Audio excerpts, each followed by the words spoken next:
In this video, I'm going to talk about chapter 11 of my book with Roberto. It is about Hodge cycles and Artinian Gorenstein algebras. The definition of Artinian Gorenstein algebra is simple if we have ideal in n plus 2 variables and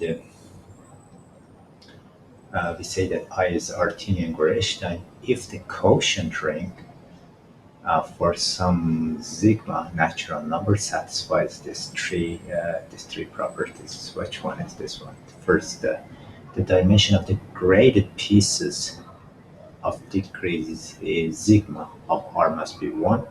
This is going to be the last piece of the ring. And for any I between sigma and 0, we have a pairing, which is simply a multiplication of two polynomials. So this must be a perfect pairing in the sense that it is going to be non-degenerate. Remember that by the first property is of dimension 1. And above sigma, the ring is just trivial, 0. We also say that R is an Artinian Gorenstein algebra. The number sigma, we call it the circle of R.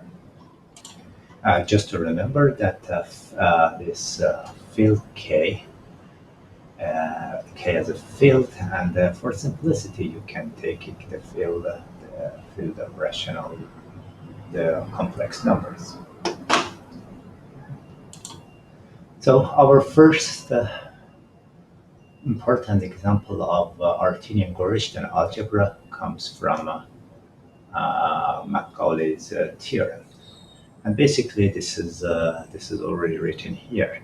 So if you have polynomials n plus 2 polynomials in a polynomial ring with n plus 2 variables, and that their degree become di, and that if we assume that they do not induce any variety in P n plus 1, in the sense that the variety induced by this Fi's is just empty, then this quotient is Artinian Gorenstein of a so-called sigma, which is the sum of di minus 1.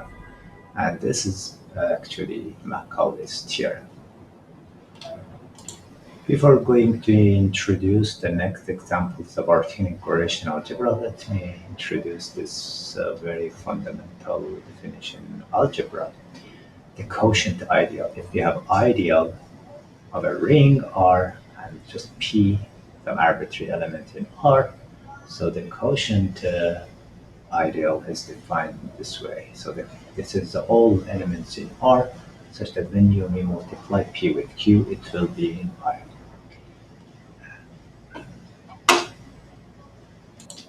This proposition enables us to produce more Artinian Gorenstein algebra.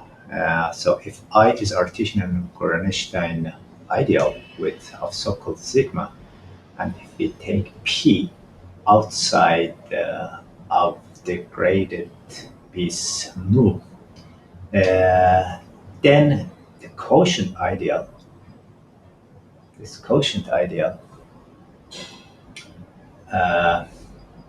is going to be of so-called sigma minus mu. And there is another important property that I have to mention, that if we have two ideals, Gorenstein and Artinian Gorenstein of the same circle, and if their last pieces are the same, then I1 must be equal to I2. So we just need to check two ideals are equal in the last piece in order to prove that they are equal. So the proof is a very easy exercise in commutative algebra, and I will skip the proof, which is here. I now introduce Artinian Gorenstein algebras or ideas attached to Hodge cycle. So we start with the hypersurface of dimension n and of degree d. And let's set this sigma in this way. Remember that n is going to be even because we are going to discuss Hodge cycles. And so let's see infinity with the intersection of some linear p n half plus 1 with x. This is the canonical Hodge or algebraic cycle of the hypersurface. We will consider this quotient. So everything, all the Hodge cycles are up to this element, which is called also polarization or hyperplane section. So if we have some cycle here, or let's say Hodge cycle here, the associated Artinian Gorenstein ideal, its homogeneous piece A is defined by this formula. So what we do, we multiply,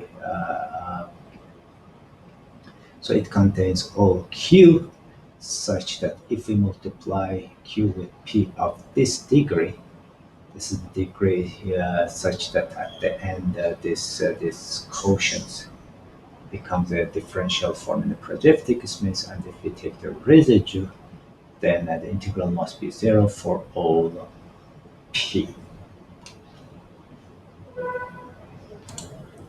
So the corresponding ring is defined as the quotient, and by definition, the m space for m is strictly bigger than sigma plus 1. Remember that sigma is here. Then this r sigma is 0. Okay. It is easy to check that I delta is an ideal, but in the next proposition we will see this in a different. So let's first introduce this polynomial p delta. This is by Poincare duality. Just take the delta Poincare dual of delta. This will be element of here. We are in the primitive homology. By Grigs's theorem, there will be some polynomial p delta, which this differential form here represent delta pt in the wrong homology. And we have this proposition which says that I delta is basically the quotient of p delta in the Jacobian. So remember that this is the Jacobian, the ideal generated by all partial derivatives of xi I equal to 0, 1 until n plus 1. And so the previous proposition also will imply that this is of so-called of this. Remember, so by Macaulay theorem, the Jacobian ideal is of so-called n plus 2 d minus 2. Uh,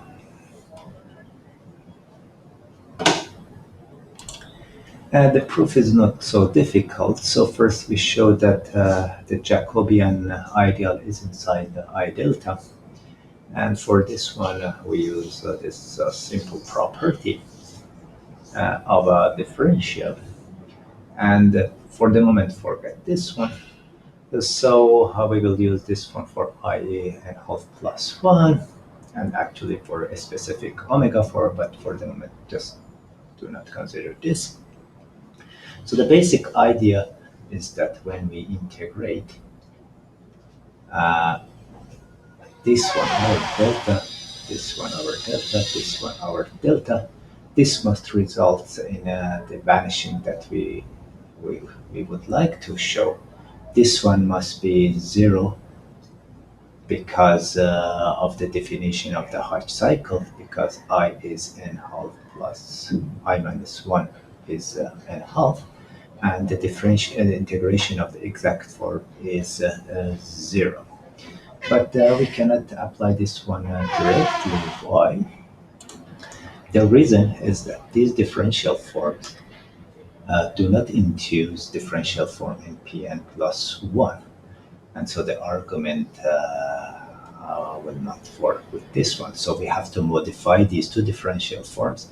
And here is made the modification. And after doing this modification, which is valid just for this one, we can proceed and we can produce, we can continue with the argument and then get this integral equal to 0 for all p such that this quotient is the differential form in the projective space. Now that we have achieved this inclusion, so the rest of the proof follows from this definition of the Poincare duality. Remember that this guy was Poincare dual of delta, so automatically we have this equality. And it turns out that by Carlson-Griffiths' description of a Check homology and cup product in hypersurfaces, this guy is zero if and only if this QPP, the product of this guy and this guy, which becomes this guy, is in the Jacobian ring. And from another side, we know that Jacobian ideal is Artinian Gorenstein, and well, we know it's so-called also. And and and here we use that the multiplication is a perfect pairing. The multiplication in let's say in CX G F. So if this guy for all P is in GF, so it must be zero in the quotient ring. So this means that at the end we will have QP delta in GF. So this guy is equal to zero if and only if this is in Jacobian ring and the Jacobian ideal. And then with this is enough to prove the identity that we wanted. So it was I delta. So I delta was the quotient ring GF with the P delta, and P delta is constructed from the Poincare dual of delta. So the next proposition is about the relation between the ideal of cycles and I delta. So if delta is supporting algebraic cycles, then this algebraic cycle has an ideal. So its ideal must be inside I delta. And something also very important, if we have a lot of algebraic cycles such that in the primitive cohomology, they produce a one-dimensional piece, then the sum of all the ideals will be in I delta also. The proof is again based on Carlson-Griffiths' description of the cohomology of a hypersurface. So if P is a multiple element of the ideal, then so if P is QP tilde Q in IZ, then we have to prove that this integral is zero. In this meromorphic presentation of the element of the wrong cohomology, it's not clear why this must be zero, but Carlson-Griffiths' theorem says that we can write it at the end in the Check cohomology. There will be a lot of messy differential forms here. And the good point is that this QP tilde will be outside. So at the end of the day, this, after writing in Check homology, restriction, let's say just not the integral, actually the restriction over Z will be possible. And the first thing that we do in the integration, we restrict on the domain of integration. So once we're restricted, then Q is zero, so then everything will be zero, and we will get zero here. So this is something that you don't see in this meromorphic presentation of the Dirac homology. So the previous proposition leads us to this definition. An algebraic cycle is called perfect if there are other algebraic cycles as well, let's say one of them Z itself, such that the equality this happens. And what was this equality? And this sum of ideals of IZIs becomes equal to I delta. And of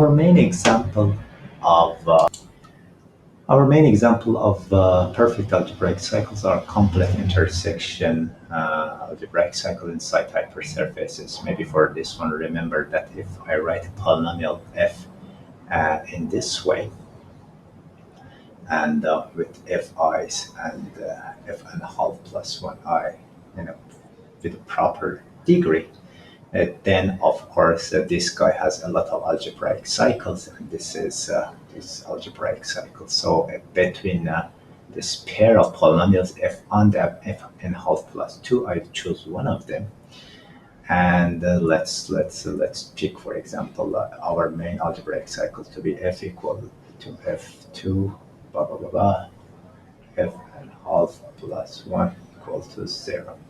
So the point is that all these algebraic cycles have the same cohomology class up to multiplication with a rational number. For example, if we take this variety inside Pn plus 1 and intersect it with x, this will be its homology class, and x will be multiple polarization. But when we intersect it in x, we get two algebraic cycles. So up to polarization, so let's say this z1 and z2, one is given by extra condition f1 equal to 0, the other one is given by the extra condition f and half plus 1 equals to 0. So this in the primitive cohomology is 0. So this means that at the end we will get z1 equal to minus z2. And let's say it's a homology class. It's primitive homology class. Then we see that the sum of the ideals of all these algebraic cycles is just the ideal generated by f1, fn plus 2. And this is inside I delta. Actually, you have to cut the from here. And now we realize that these two ideals, they have the same they are Artinian Gorenstein of the same so-called. Remember that in order to check that two Artinian Gorenstein ideal are the same, we need just to prove that they have the same so-called, and the last piece in the homogeneous part is the same. So this will imply at the end that I delta is equal to G.